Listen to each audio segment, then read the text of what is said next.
Dear all, hello again. Thank you for following us today and for your great engagement. It's my pleasure to lead you through the end of the conference with 4 fantastic keynote speakers. So please stay with us. First up, we have Cornelia Kutterer, who is Senior Director leading activities on rule of law and responsible tech and European government affairs at Microsoft in Brussels. In her role, she focuses on the impact of new technologies and regulatory frameworks that can meet expectations of society, working hand in hand with Microsoft's Office for Responsible AI, Microsoft Research, and others talented teams. So Cornelia will tell us a little bit more in her speech about what is required to do, responsible AI, and how does Microsoft manages to operationalize principles, because that's very much the hard part. And then we'll hear a little bit more the perspective on the regulation happening in the EU right now, and some bits about the transatlantic cooperation. Cornelia, a warm welcome to you. We look forward to hearing your talk. Thank you. Thank you so much for this warm welcome, Eileen, to the European AI Policy Conference. As you heard, it's a pleasure to speak to you all about Microsoft's approach to responsible AI, a little bit about regulation, and really Europe's opportunity to set a global standard for trustworthy AI. So let me start with saying that the obvious that we are already living in the age of AI, and with it, it brings a seismic shift in how we comprehend the world. Let me try to put this shift in context. Thanks to Copernicus and Galileo, we understand reality based on quantitative terms, and thanks to Newton, we affirmed space and time as the neutral quantities of classical physics.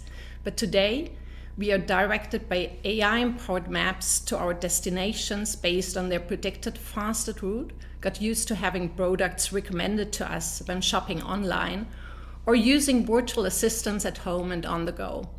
We have seemingly moved from understanding reality by means of models and measurement to understanding it by means of data correlation.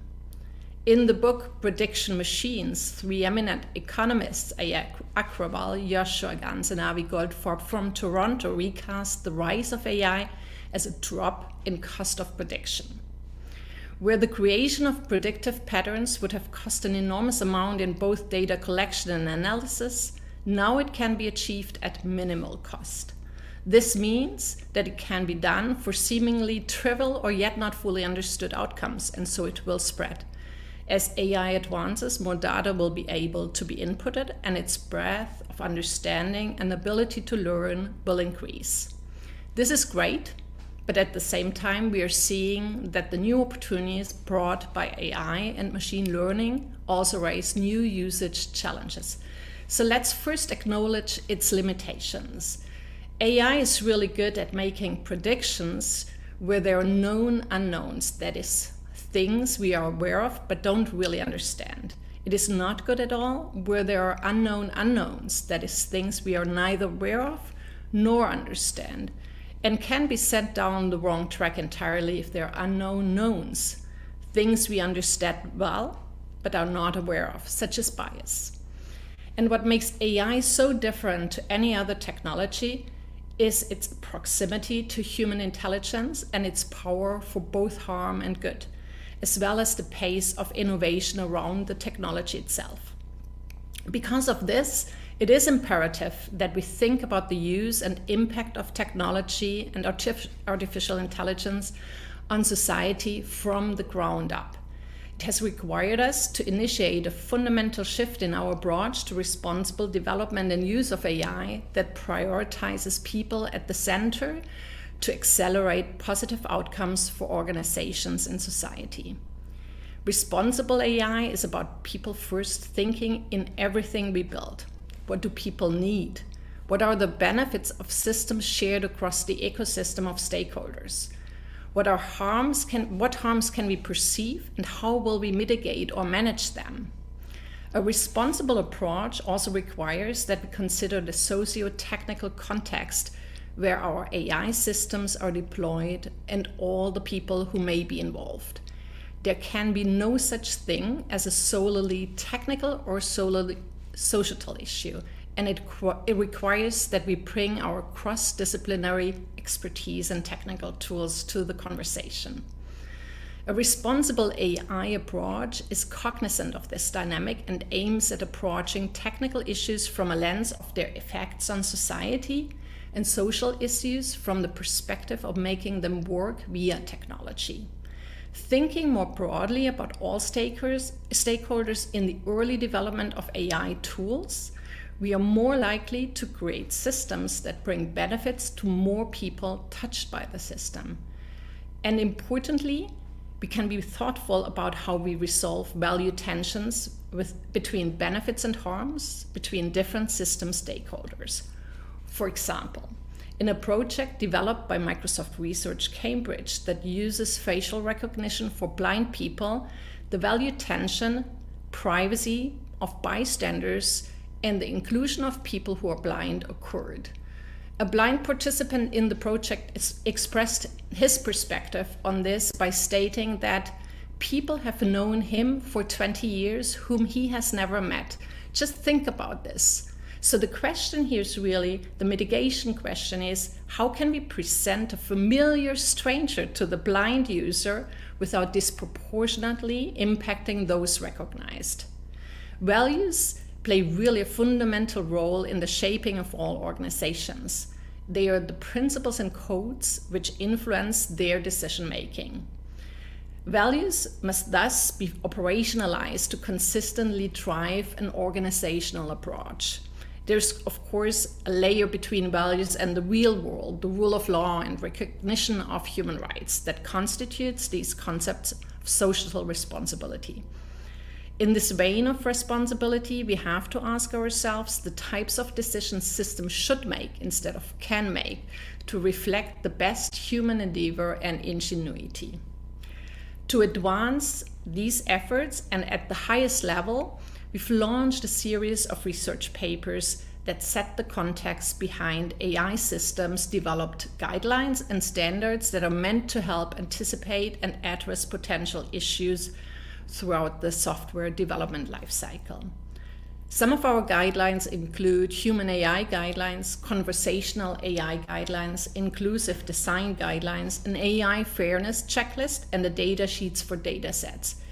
In addition to these practices for engineering groups, we've developed a set of tools to help others understand, protect, and control their AI at every stage of innovation.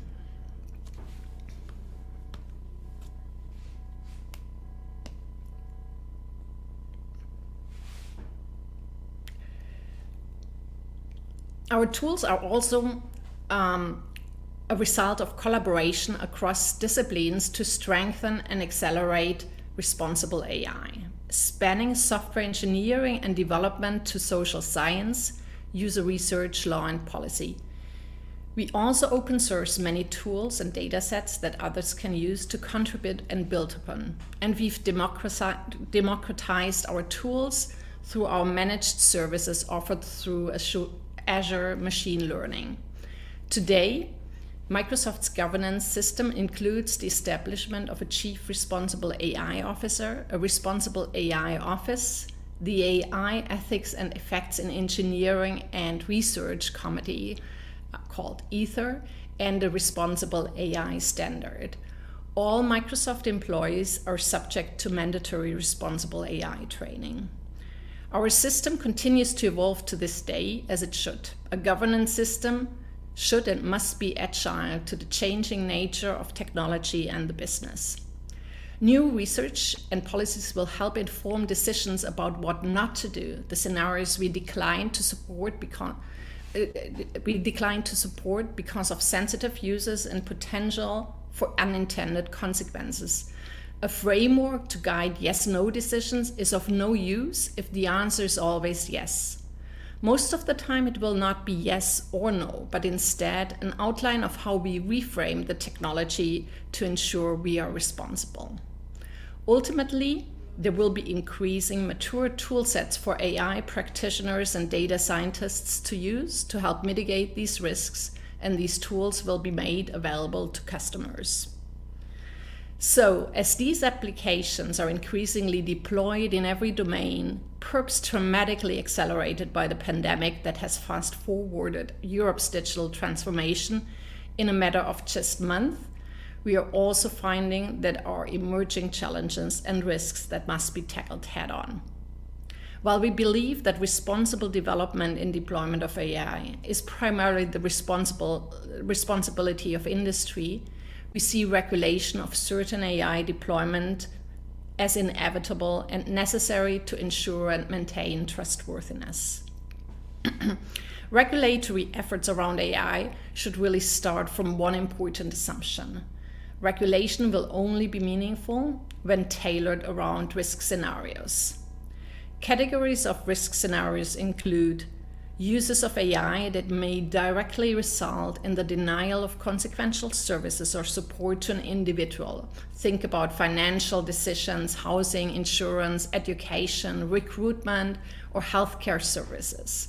Risk scenarios that involve the use of AI in ways that may create a significant risk of physical or even emotional harm to an individual. For example, life or death decisions in military contexts, safety-critical manufacturing environments, clinical decision-making in healthcare, or almost any case involving children or other vulnerable populations. And then third, risk scenarios that involve the use of AI in a way that may result in a significant infringement of one's human rights. While regulation should focus on those areas that pose the greatest risk for safety or fundamental rights, governance mechanisms and other self-regulatory measures should be incentivized for both high and low risks. However, establishing meaningful and impactful governance mechanisms for the development and deployment of AI is an effort that requires a significant investment of time and resources. Here, governments should set up incentives, mechanisms for small and medium-sized businesses that may lack appropriate financial and human resources to achieve that. Europe's vision of a human-centric AI and AI made in Europe is rooted in its fundamental and human rights frameworks. It is also a result of its ambition to succeed in an era in which economic growth, prosperity, and opportunity are fundamentally rooted in digital innovation.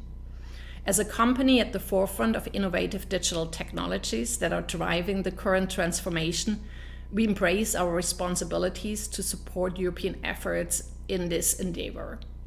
We do this because we know that our success is built on the success of the business we serve.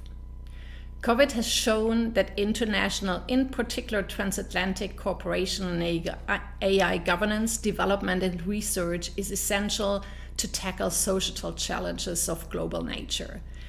Because of our commitment to European global competitiveness and our shared belief in fundamental values and an open market-driven approach, we see great opportunity of transatlantic cooperation in AI governance and research. Because innovation is essential, AI made in Europe must ensure that European businesses have access to a full range of partners at global scale and embrace state-of-the-art AI solutions. There is no doubt that AI offers tremendous opportunities for people and societies across Europe. Every day, we see people using AI to create innovative new products, services, make existing offerings better and safer, tackle major societal challenges, or simply make life more enjoyable.